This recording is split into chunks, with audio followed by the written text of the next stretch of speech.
ऐसे कोई भी लोग श्रद्धावान और दोष दृष्टि से रहित होकर मनुष्य गीता को केवल सुन ले तो भी सारे पापों से मुक्त हो जाता है, पुण्य आत्माओं के शुभ लोकों को प्राप्त करता है, शुभ लोक प्राप्त हो जाते हैं उसके। यहाँ 2 बार अपी पद देने का तात्पर्य यही है कि जो गीता का प्रचार करेगा, अध्ययन करेगा, उसके लिए तो कहना ही क्या है, परंतु जो मात्र श्रवण करेगा उसके लिए, उस मनुष्य को भी भगवान पाप को छुटकारा देकर शुभ लोक ले जाएंगे। तो मनुष्य की वाणी में प्रायः भ्रम, प्रवाह, है ना, प्रमाद, कामना और करुणा पाटव, ये 4 दोष होते हैं। वक्ता जो विषय का प्रतिपादन करते हैं उस विषय में बिल्कुल निस्संदेह न हो उसको भ्रम कहते हैं। हाँ? निसंदेह न हो, संदेह रहित नहीं, निसंदेह न हो तो भ्रम कहते हैं। निसंदेह हो तो ब्रह्म की प्राप्ति हो जाती है। दूसरा, वक्ता विवेचन में आलस, उपेक्षा, उदासीनता, तत्परता की कमी, लोग समझे या न समझे उसकी यदि परवाह नहीं करता तो वह प्रमाद कहता है।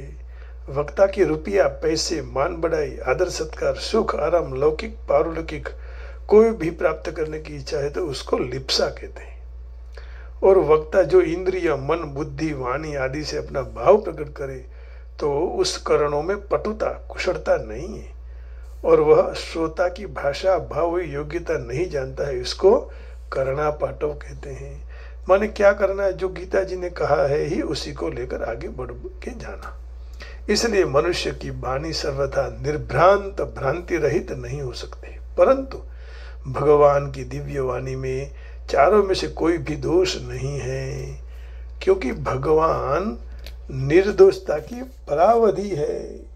हमारे में तो दोष आ जाता है, हमारी वाणी में तो दोष रहता ही है, लेकिन भगवान के बढ़कर निर्दोषता किसी में भी होती ही नहीं है, कोई नहीं है ऐसा।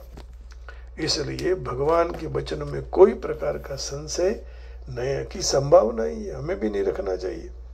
इसलिए गीता जी सुनने वाले को कोई विषय समझ में आवे या ना आवे, विचार के द्वारा कोई बात अच्छी न लगे तो समझना चाहिए कि उस विषय को समझने में मेरी बुद्धि की कमी है, मैं समझ नहीं सकता, या तो उस भाव को दृढ़ता से धारण करने से असूया, दोष दूर हो जाता है। भगवान में अत्यधिक श्रद्धा, विश्वास पूर्वक भक्ति होते ही असूया का दोष नहीं रहता है। चैतन्य महाप्रभु का एक भक्त था, वह नित्य गीता जी का पाठ करता था और मग्न हो जाता था, गदगद हो जाता था, रड़ने लग जाता था, रोने लग जाता था, है ना। हरि गुण गावत पुलक शरीरा, गद गद गिरा नयन बहनीरा। भगवान के गुणगान गाते गाते गदगद हो जाए, रोमांच खड़े हो जाए, आंखों में से आंसू निकलने लगे, तो ऐसे भी यह भी तो शुद्ध पाठ नहीं कर सकता था, रोने रोने में तो उस पाठ में अशुद्धि आती थी। तो उसके बारे में किसी चैतन्य महाप्रभु को फरियाद की कि देखो प्रभु, वह बड़ा पाखंड करता है, पाठ शुद्ध नहीं करता, रोता रहता है। चैतन्य महाप्रभु ने उसको अपने पास बुलाकर पूछा कि आप गीता जी का पाठ करते हो तो उसका अर्थ जानते हो? उन्होंने कहा कि नहीं प्रभु। फिर से पूछा तो भी तुम रोते क्यों हो? तब उन्होंने कहा कि जब मैं अर्जुन उवाच पढ़ता हूं तो अर्जुन भगवान से पूछ रहे, मुझे ऐसा मुझे प्रत्यक्ष दिखाई देता है। जब मैं श्री भगवान उवाच पढ़ता हूं तो भगवान अर्जुन के प्रश्नों का उत्तर दे रहे, ऐसा मुझे प्रत्यक्ष दिखाई दे रहा है, इसलिए प्रभु जी मुझे रोना आ जाता। इस तरह भगवान श्री कृष्ण और अर्जुन के आपस में संवाद हो रहा है, वो मुझे प्रत्यक्ष दिखाई देगा, मुझे समझ में नहीं आता है, परंतु अर्जुन क्या पूछता है और भगवान क्या उत्तर देता है मेरे समझ में नहीं आता है।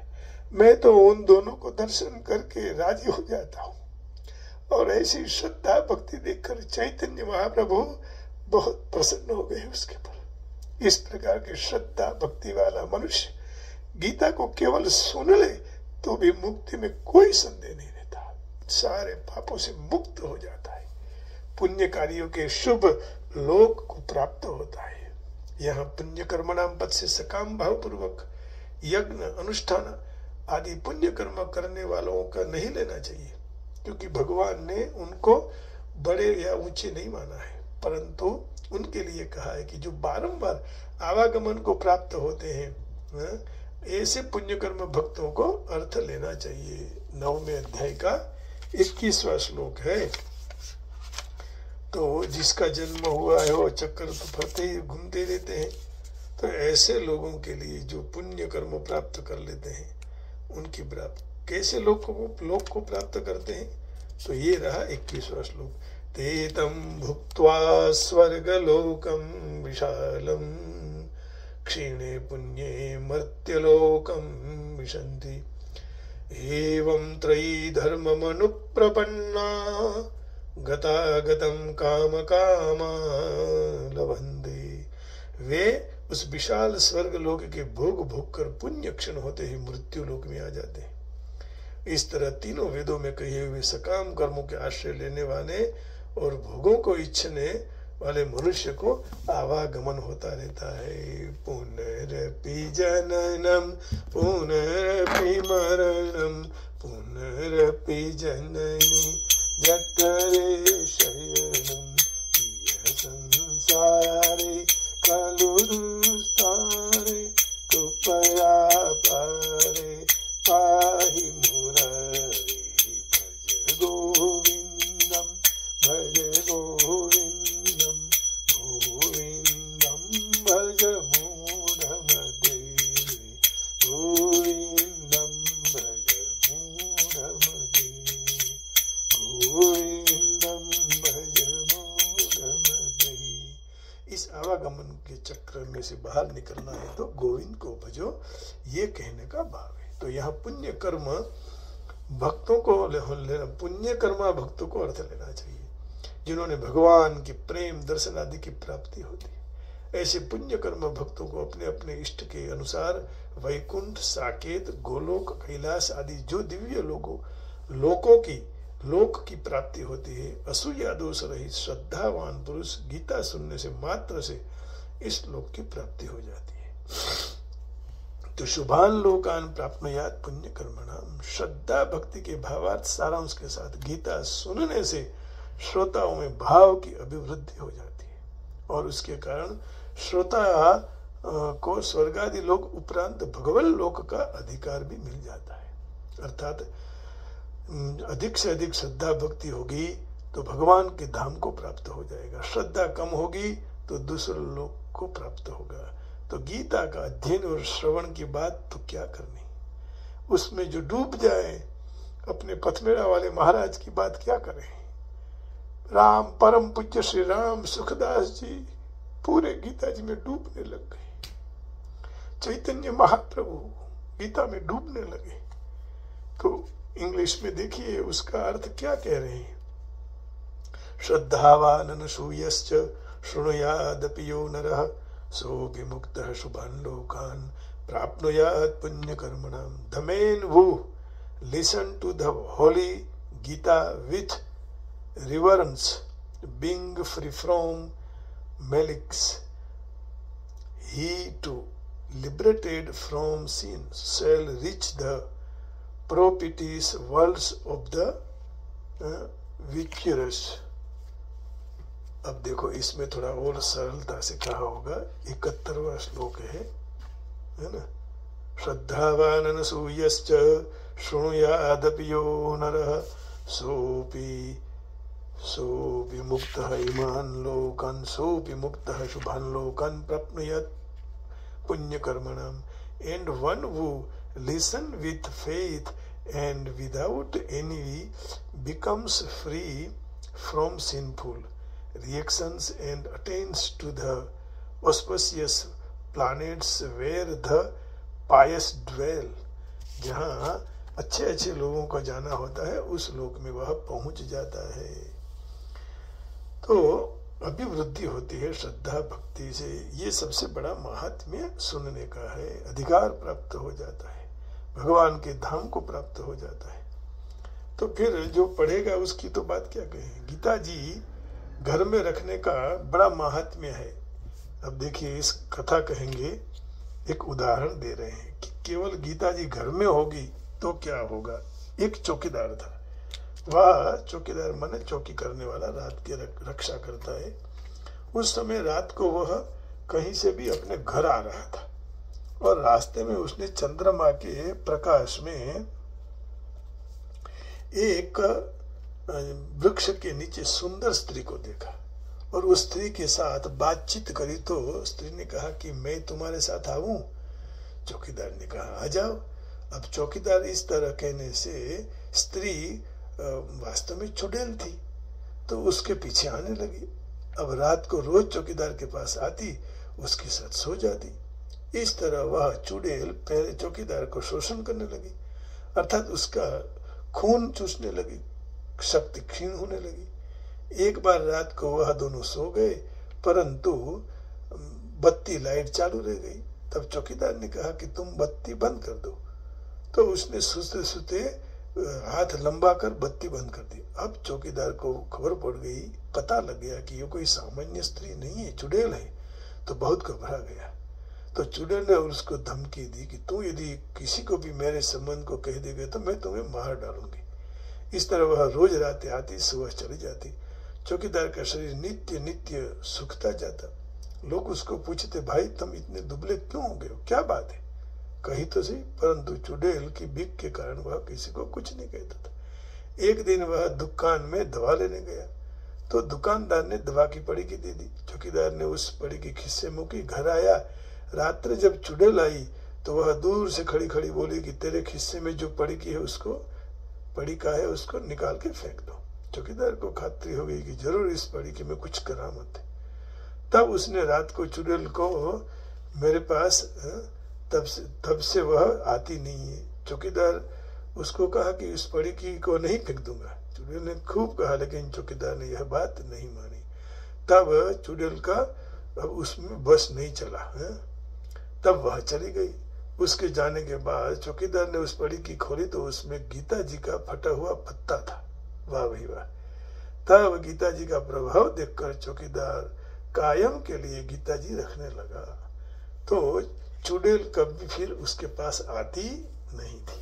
देखिए, ये एक बनी हुई बात है। कैसा अद्भुत कहा कि भाई नहीं है गीता समझ में आती गीता जी तो केवल गीता जी को घर में रख लो।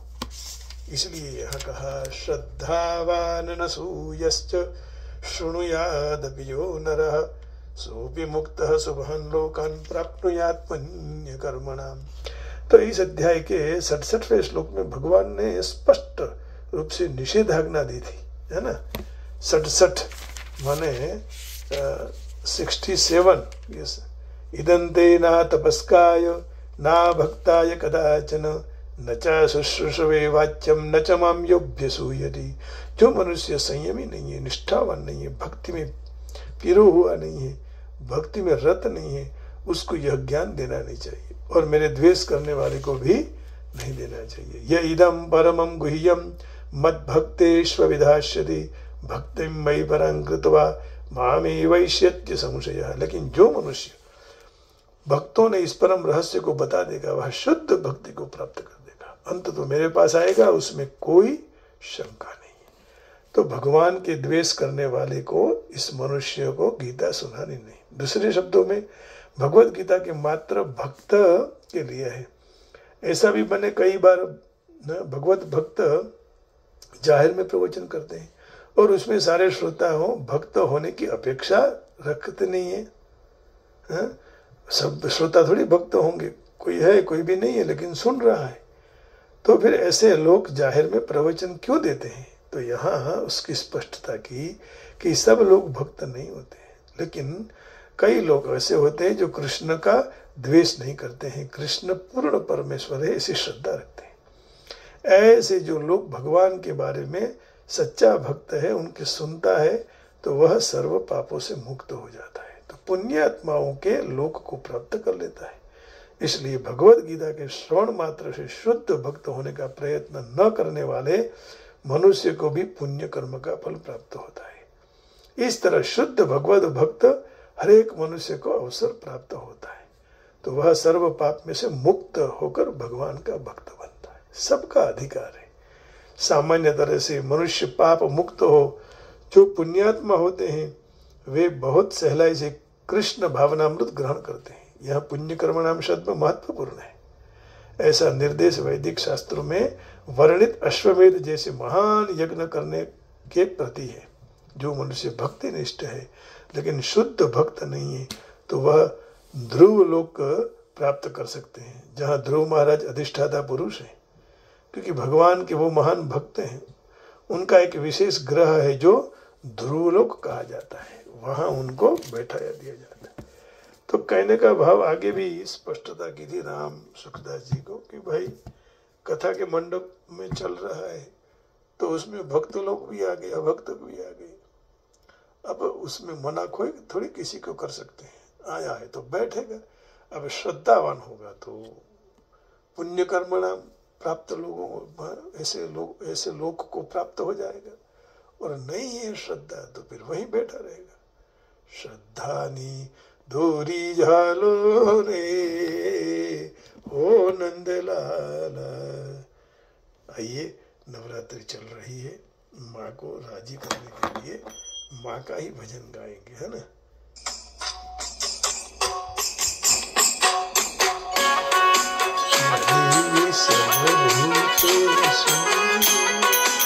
मातृरूपेण संस्थिता नमस्तस्यै नमस्तस्यै नमस्तस्यै नमो नमः।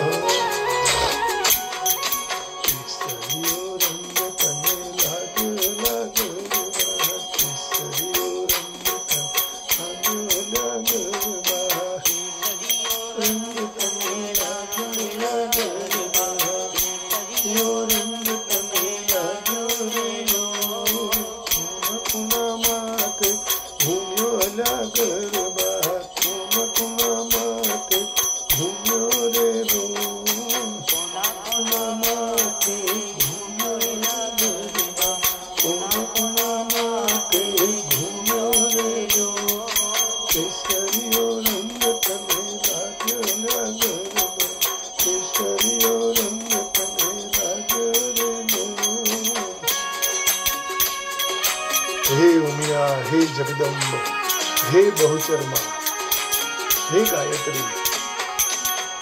अंबाने माते घुमायो ना, अंबाए माते घुमायो रे लो, माते घूमो रे गरबा, अंबे माने माते घूमो रे लो, किया किया गाम तद्राव्यो ला गरबा, किया किया गावे तद्राव्यो रे लो, किया किया गावे तद्राव्यो, किया किया गावे तद्राव्यो रे लो, केसरियो रंग तने लाग्यो लागो, केसरियो रंग तने लाग्यो रे लो।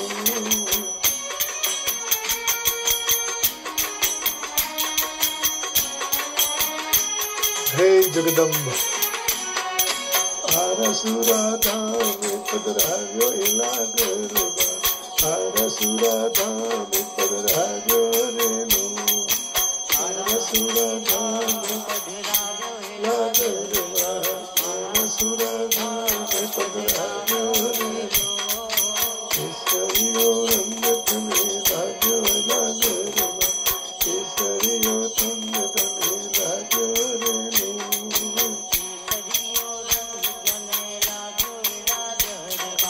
केसरियो रंग तने लाग्यो रे लो, केसरी। हे जगदम्ब, हे अंबिका, हे भवानी, हे उमा, आही मां, रक्षो।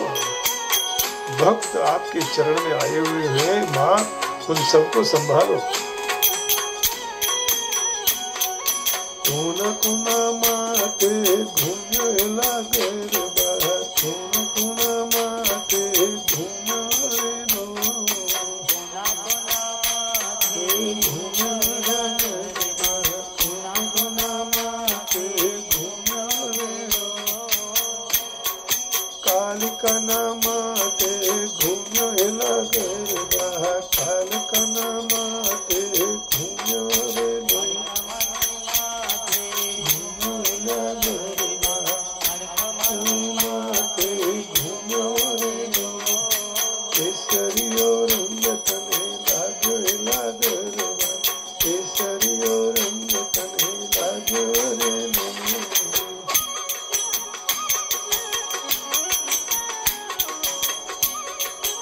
जगदम्ब आहि माम, हे माँ हे दयालु। किया किया गान पधराव्यो रे लागरवा, किया किया गान पधराव्यो रे लो, गान पधराव्यो रे गरबा, किया किया गान पधराव्यो रे लो, आवा गढ़ा गान पधराव्यो रे लागरवा, आवा गढ़े गान पधराव्यो रे लो।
हे जगदम्ब, हे भवानी, हे दयालु, हे विश्वम्भरी, हे अखिलेश्वरी।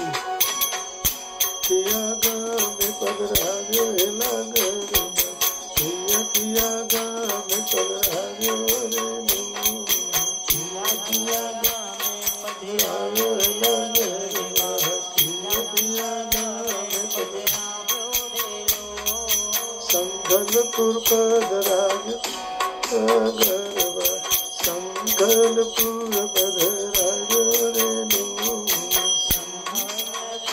पधराव्यो रे लागरवा, संघलपुर पधराव्यो रे लो, केसरियो रंग लाग्यो रे लागरवा, केसरियो रंग तने लाग्यो रे लो,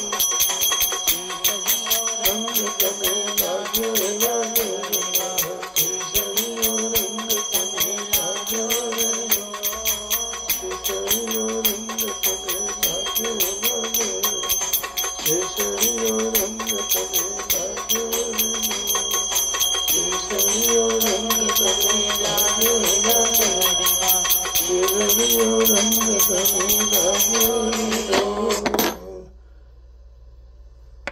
आप सबके हृदय में बैठी हुई माँ जगदम्बा को प्रणाम करके वाणी को विराम देता हूँ। हरिओम, जय श्री कृष्ण, राधे राधे, जय योगेश्वर, ओम नमः शिवाय, जय गिरनारी, गोविंदा गोविंदा, जय उमिया माँ, जय श्री राम, जय राम जी की जय हो प्रभु, जय हो, मंगल हो।